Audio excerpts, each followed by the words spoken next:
Allez, notre grand gosier est terminé. On nous a proposé en fait de faire du sous-assemblage. Alors vous le savez, moi j'en suis un adepte. C'est pas pour rien, c'est pour se faciliter le travail. Et là, en termes de peinture, eh bien pour se faciliter le travail, on nous a proposé de faire du sous-assemblage sur les éléments qui vont être autour de la taille du grand gousier en particulier.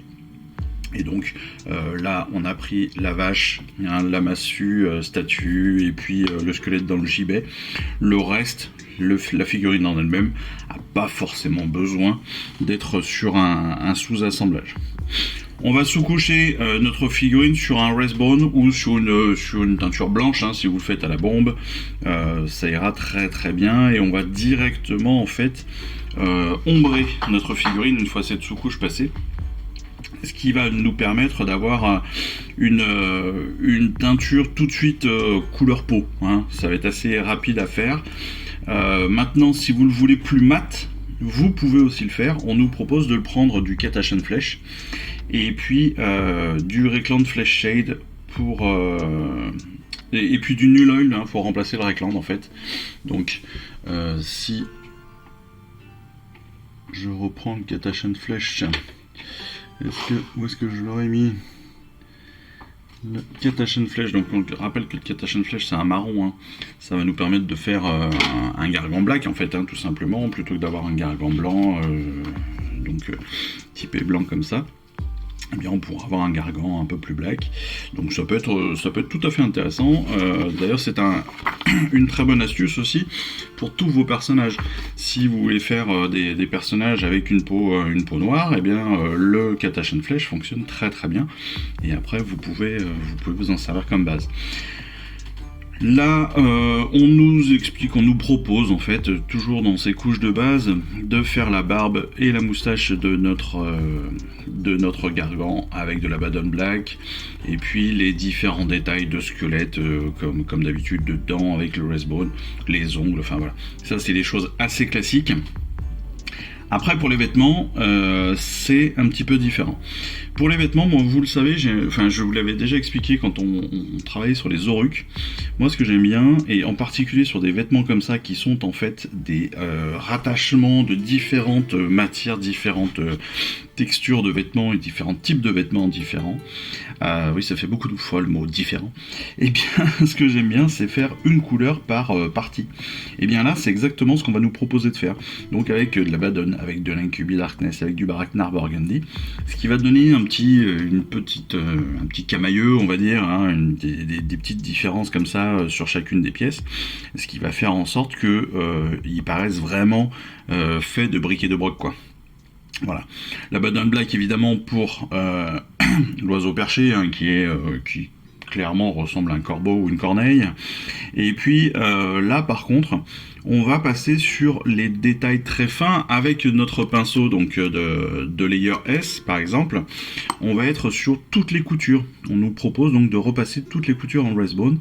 Et c'est vrai qu'avec des couleurs bien sombres comme ça, eh bien, on voit tout de suite la différence et ça donne tout de suite un effet assez sympa de finition. Voilà. Pour tout ce qui va être, on va dire, décoration des bras, donc les boucliers, les choses comme cela, là-dessus, je dirais, soyez créatifs, c'est un peu open bar. Vous voyez, on a tout type de boucliers, donc ça, c'est vraiment en fonction de ce que vous aimez, des couleurs que vous avez, de ce que vous avez envie de faire. Amusez-vous. Je veux dire, là, c'est vraiment open. C'est comme pour le pantalon. Si vous voulez le faire un peu plus bariolé, si vous voulez mettre des motifs, si vous voulez, je sais pas, faire un jacquard ou je ne sais quoi, faites-vous plaisir. Faites-vous plaisir. Pour la masse, vous avez vu qu'on était parti donc sur le Wraithbone là, et puis on a en fait une partie de statue, cette partie de statue qui sert de masse. On va la peindre en Dunstone. Ensuite, on va l'ombrer avec de la Grax, et puis on va la brosser à sec avec du Corax White pour faire ressortir, comme toujours, les arêtes et pour bien montrer la texture en fait de la sculpture.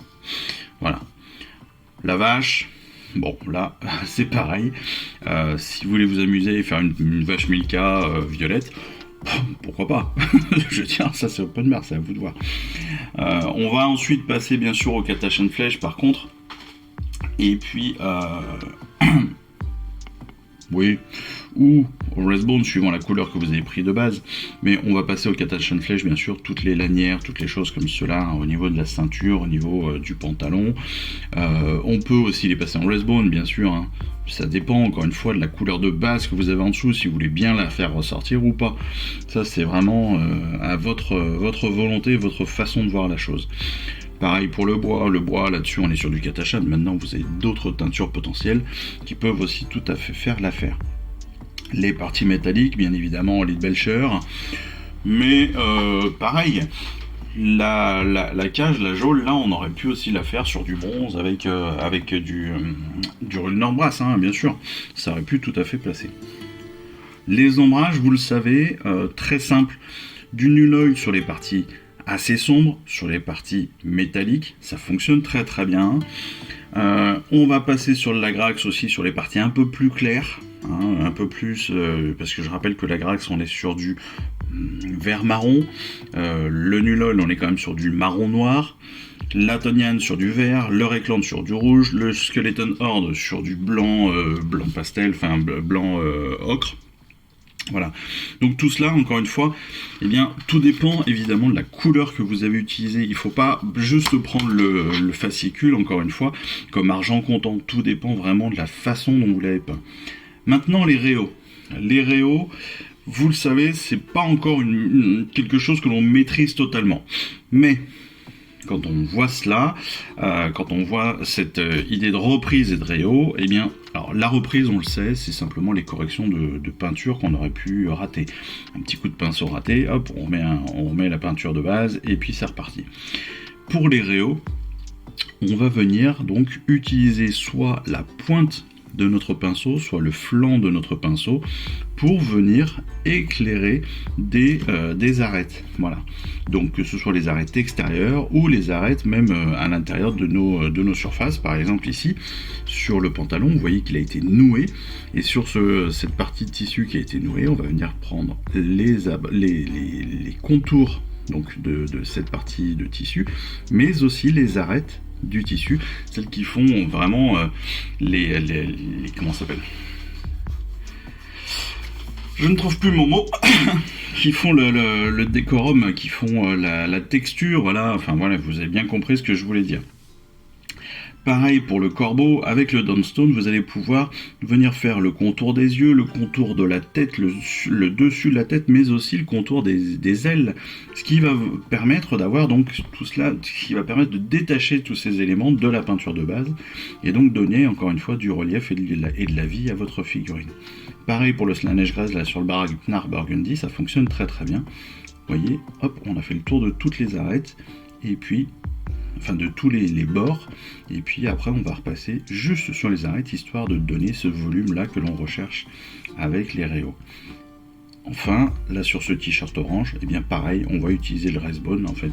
Donc à chaque fois on va utiliser une couleur plus claire, ou plus sombre, hein, après voilà, ça dépend des fois, mais souvent plus claire, qui reste quand même dans une teinte assez proche de ce que vous avez en dessous. Hein, c'est un peu l'idée d'une continuité de camailleux en fait. Comment expliquer ça? Si on prend par exemple, voilà, si on prend ce orange, eh bien on va aller sur du jaune orangé, voilà, sur des couleurs un peu plus claires comme du blanc, vous voyez. Si on ajoute un petit peu de blanc, on va aller sur une teinte un petit peu plus ocre, et c'est un peu ça qu'on va rechercher, vous voyez. Hein, c'est des teintes comme ça qu'on va aller chercher, un peu plus claires, pour rehausser justement, pour mettre en lumière les parties plus sombres du tissu, de la surface que l'on aura peinte en fait. Voilà. Comme toujours, on finit avec la galerie de notre Gargan Grand Gousier, avec toutes les différentes solutions, les différentes techniques qui ont pu être utilisées.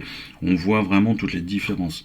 Vous voyez, là sur le pantalon, c'est ce que je vous disais, on voit bien toutes les différentes zones de pièces de tissu qui ont été rattachées entre elles. On voit aussi avec les ombrages bien les différents creux, les différents aplats de cette partie, de cette masse avec cette tête en squelette.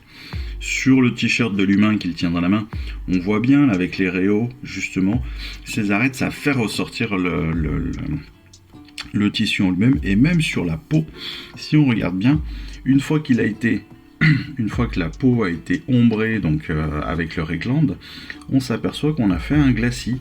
On a pu faire un glacis là sur la figurine, histoire de faire ressortir les parties concaves de cette figurine. Donc là on a les joues par exemple, on a le dessus de la tête, le dessus des épaules, tous les plis là. Vous voyez, autant le pli intérieur est assez marqué, sombre, autant quand on a un bourrelet comme ça de chair dessus, eh bien on l'a fait ressortir avec un glacis pour qu'il soit vraiment visible et que la figurine soit vraiment vivante en fait, tout simplement, parce que quand on regarde nos mains, eh bien elles n'ont pas exactement la même texture ou la même couleur en fonction de la lumière et en fonction de leur position.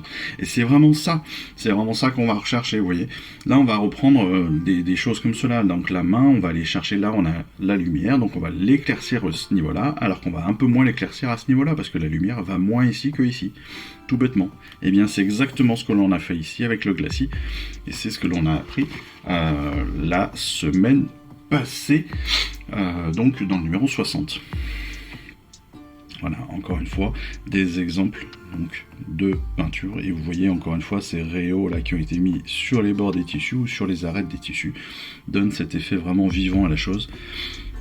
La masse avec la partie de statue qui ressort vraiment très très bien et qui ressort d'autant plus que là ils ont fait le choix donc de mettre une lanière claire, ce qui fait ressortir à la fois le bois de la masse et la matière de la statue. Voilà, c'est plein de petits trucs comme ça qu'il faut imaginer, qu'il faut penser. Là, vous voyez, on aurait même pu faire un petit truc sur les pieds de la vache. Je pense qu'il aurait pu avoir un tout petit travail sur les pieds, un tout petit côté rouge rosé là qui aurait pu être intéressant. Mais sinon, vous voyez que le personnage en lui-même, on voit vraiment le mouvement grâce justement aux ombres et au glacis qu'on a pu mettre pour éclaircir justement, vous voyez, là, toute la partie au-dessus de l'œil et sur le crâne, sur les épaules, sur le pectoral, là dans le dos avec tous les bourrelets qui ressortent. C'est vraiment ce glacis, ce travail de glacis qui a pu être fait, qui a amené ce mouvement-là. Voilà, j'espère que cette vidéo explicative de peinture vous aura plu. Je trouve que ce Gargan Grand Gosier est hyper intéressant pour la peinture parce que à la fois il offre de grandes surfaces et puis des possibilités techniques hyper différentes parce qu'on a plein de choses à faire. On a du bois, on a de l'os, on a de la matière vivante, on a de l'humain, on a de la chair, on a du métal, on a du tissu. Ben voilà, on a plein de choses à faire. On peut aussi s'amuser à faire énormément de choses aussi sur lui. Pourquoi ? Bah parce que tout simplement, comme vous le voyez, il a une surface de peau qui est énorme. Et lorsqu'on a découvert le colis, rappelez-vous, sur la première image, une des premières images qu'on voit du Gargan, il a un tatouage en forme de dragon là sur le côté, qui est juste extraordinaire. Et ça peut être aussi une très bonne idée si vous voulez vous amuser.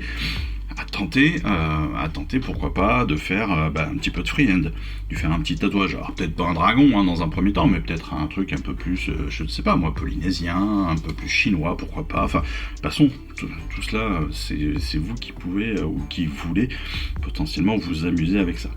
Donc en tout cas, j'espère que tout ça vous aura intéressé. J'espère que on se retrouvera très très vite de toute façon pour notre prochaine vidéo de règles. Et puis en attendant cela, eh bien, je vous souhaite à tous une excellente fin de semaine. Puis je vous dis surtout à très très vite. Allez, je vous embrasse. Ciao, bye bye. Je vous remercie d'avoir suivi cette vidéo. Si ça vous a plu, eh bien abonnez-vous, lâchez un petit like et un commentaire et suivez-moi sur Instagram où je poste régulièrement des photos de mes dernières réalisations et dernières peintures. Et puis comme il est maintenant de tradition sur la chaîne, je vous souhaite une excellente fin de journée et surtout, lisez bien, collectionnez bien, assemblez bien, peignez bien et jouez bien. Allez, je vous embrasse et puis je vous dis à très vite. Allez, ciao, bye bye.